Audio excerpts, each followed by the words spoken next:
Hey, good morning once again, options traders. Happy Monday to everyone. Hope everybody had a great weekend. And I received an email from one of our traders that I've talked about this before in a previous video about the minimum time value for a call. But he said, what happens if it's not at the money? And in that video, I only focused on the at the money. And he said, well, what happens if the stock price is above the strike or below the strike? Is it going to change that minimum price? It's a super good question, and it comes into play when you're doing strategies such as the stock replacement strategy. If you're using, let's say, a $500 stock and you're deep in the money, you can be misled into thinking that there's a lot of volatility value when it's really just a lot of cost of carry, which should basically be ignored because theoretically that's what's coming back to you by not buying the stock. So that's really the main purpose of this video, is that it's going to lean more towards people who are doing, let's say, stock replacement strategies, especially on either long-dated options and or very expensive stocks.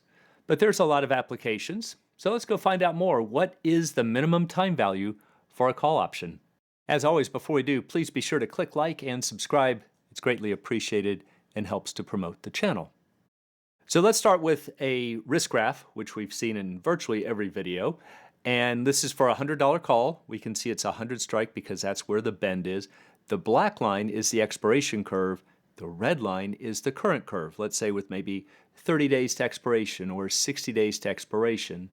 And then as time goes by, that red curve slowly starts moving towards the black. And right on the expiration bell, the red curve becomes the black line.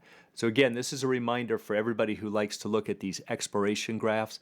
They really only apply at a very small instant of time right on that closing bell. But other than that, you really shouldn't be using it. You should be looking at the current curve. So as we've talked about in a previous video called Put Call Parity Decomposition, the intrinsic value is the distance between the strike and the current stock price. So let's say the stock is out here at 125. We have the 100 call. We know that there's $25 of intrinsic value. But then we have this little tiny sliver of space between the red line and the black line because we're so deep in the money that we're basically just converging on cost of carry. So out here, that's basically the cost of carry.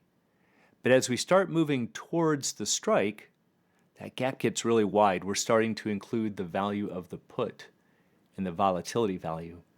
And so the purpose of this video is to say, well, what is this minimum price up here? And if we can get a good handle on that, then we have a better way of figuring out what's a good stock replacement option. Because again, sometimes you're going to look at these very long dated options, super expensive stock, $500-$600, you're deep in the money, and it looks like the volatility is off the charts because the amount of extrinsic value is so high. But it's really an illusion. It's just the cost of carry. So how can you figure out this minimum price for a call? So for example, let's look at an at-the-money option. Let's say that the stock is 100. We have 1 year till expiration. Volatility is 30%. Interest rates are 5%. Remember, this is the risk-free interest rate. And a pricing model will tell us that the at-the-money call, the 100 call, will be worth $14.23, and the at-the-money put will be worth $9.35.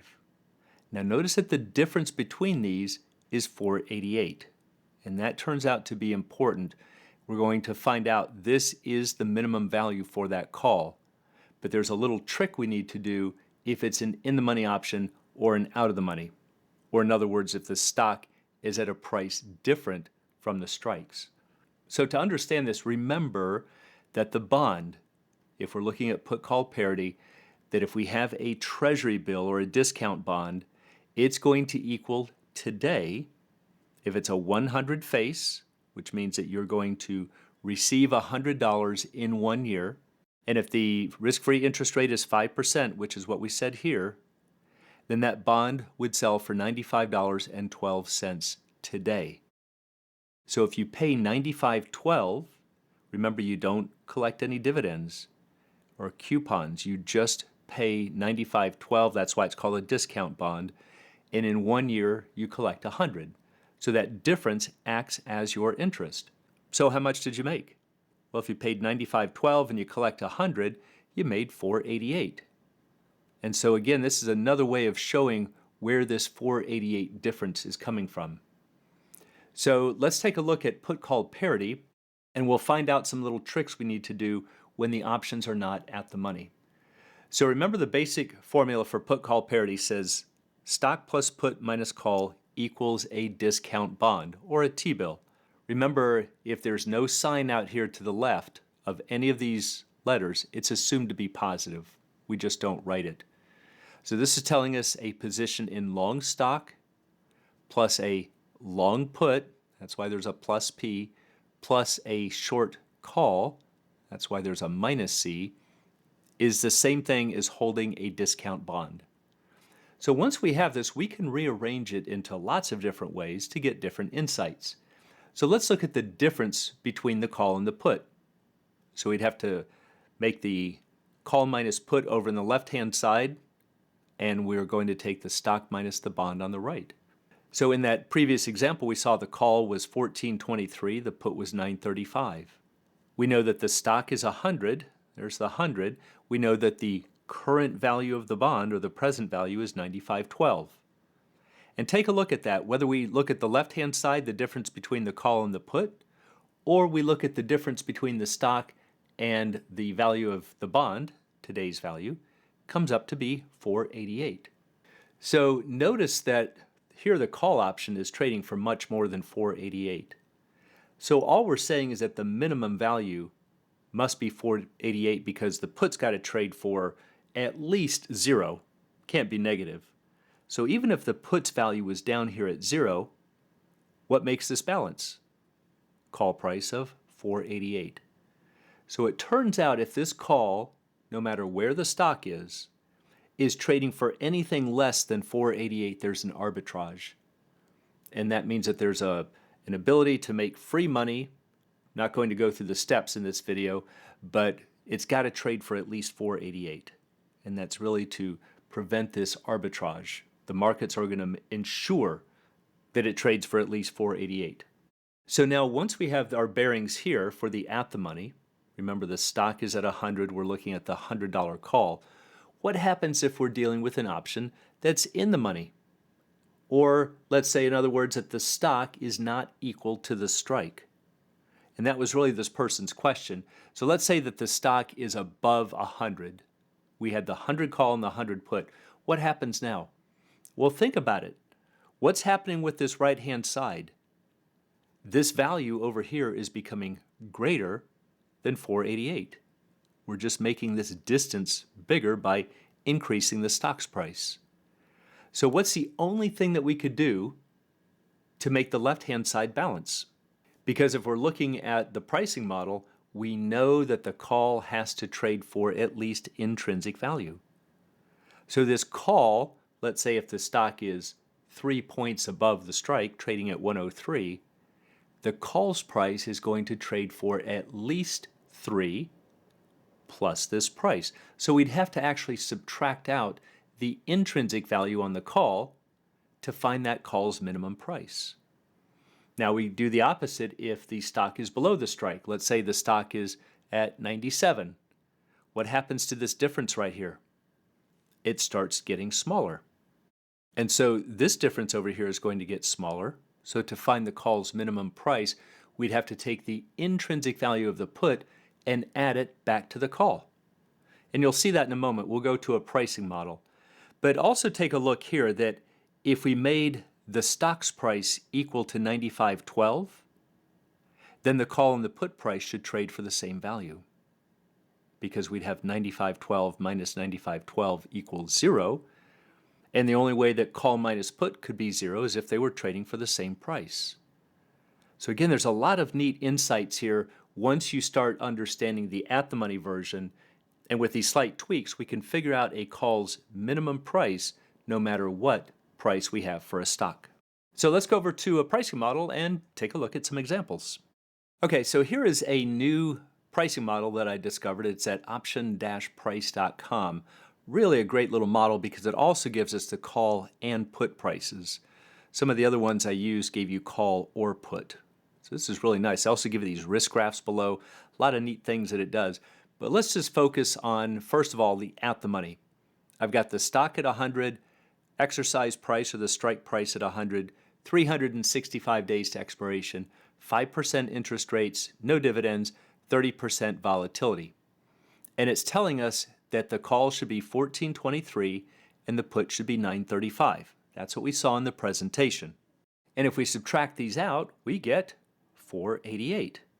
The call is trading for $4.88 more than the put. Where is that coming from? It's the cost of carry on a $100 bond, let's call it, or the strike, for 1 year at 5% interest. So we know even if the put were at 0, that the call would have to trade for at least 488. Now there's a neat little trick we could do here. Let's make volatility, let's say 1%. I don't think it'll let me do 0. But basically what we're saying is that volatility is so low, the stock has no chance of moving. Well, that's going to make the put's value 0. Let's see if it makes the call's value 488. And there we go. Call has got to trade for at least 488, even though we have a full year till expiration with an at-the-money option. So if you were looking at, let's say, a stock replacement in this case, and we had the stock maybe at 120, you're looking at a deep in the money option. See, a lot of times traders will say, well, it's got $20 of intrinsic value, but look at that, there's still $4.88 of volatility. And that's not true. Remember, the volatility value comes from the put. There's just $4.88 in cost of carry. And so you might as well forget about that, because theoretically that's what you're earning in your money market by not paying $120 for the stock and instead only paying $24.88. So let's go back to 100 stock and let's make our volatility again back at 30%. Now let's take a look at what happens if these are not at the money options. Let's put the stock at 103. So what's going to happen now? So now the call is 16.16, the put is 828. So that's a difference of 788. So what's the minimum value of the call? Well, remember, like we talked about in the presentation, I have $3 of intrinsic value here on the call. So to find the minimum value, I need to subtract that out. So if I take 788 minus 388, subtracting out the $3 of intrinsic value, what do you suppose we get? There's our 488 again. It's always trading for at least 488 plus any intrinsic value. Let's try another one. What if the stock is at 105? Now we see that the call is 1751, the put is 763 for a difference of 988. But now we have $5 of intrinsic value on the call that we have to back out. So if we take 988 minus 5, look at that, we get 488 again. I can always tell what the minimum price of the call must be just by looking at these differences, and then if the stock is above the strike, I'm just going to subtract it off of that difference. Well, what if the stock is below the strike? Let's put it at 97. Now we've got the put in the money. Look at our prices now. Now we have 1242 for the call and 1054 for the put, which is a difference of $1.88. See, they're getting closer now. So if we have $1.88, we have $3 of intrinsic value on the put. And as we talked about in the presentation, I need to push that back in to the call. I need to add it back. So if I have a $1.88 difference here, and I add this $3 deficit back in, I get $4.88. See, I can always figure out that call's minimum value. It doesn't matter if the stock is equal to the strike or above or below. That will always be true. Let's try another one. What if we do $90? Now look at this. What's the difference now? Now I have 866 minus 1378. I have a difference of negative $5.12. But the put's in the money by $10. So if I add $10 back into it, right back to $4.88. So one last final insight. Remember I said that if the bond is trading for the same price as the stock The bond's today's value of the bond was 95.12.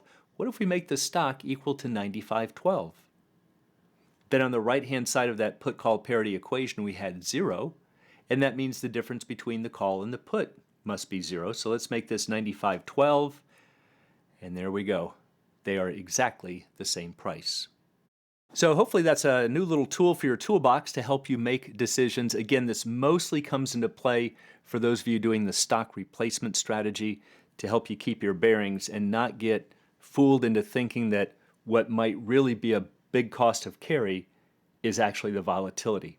And when that happens, a lot of times traders start going deeper in the money or trying to use shorter dated options to get away from that. And there's no reason to fear it. It's just the cost of carry. As we just showed here, you can't escape it. And for anyone who'd like to learn more about the art and science of options trading, please check out the Alpha Trader course, Strategy Lab, and a candlesticks and technical analysis course. It's all at optionsatoz.com. Also, please join us on Options A to Z's Facebook trading group, and you can find a link in the description below.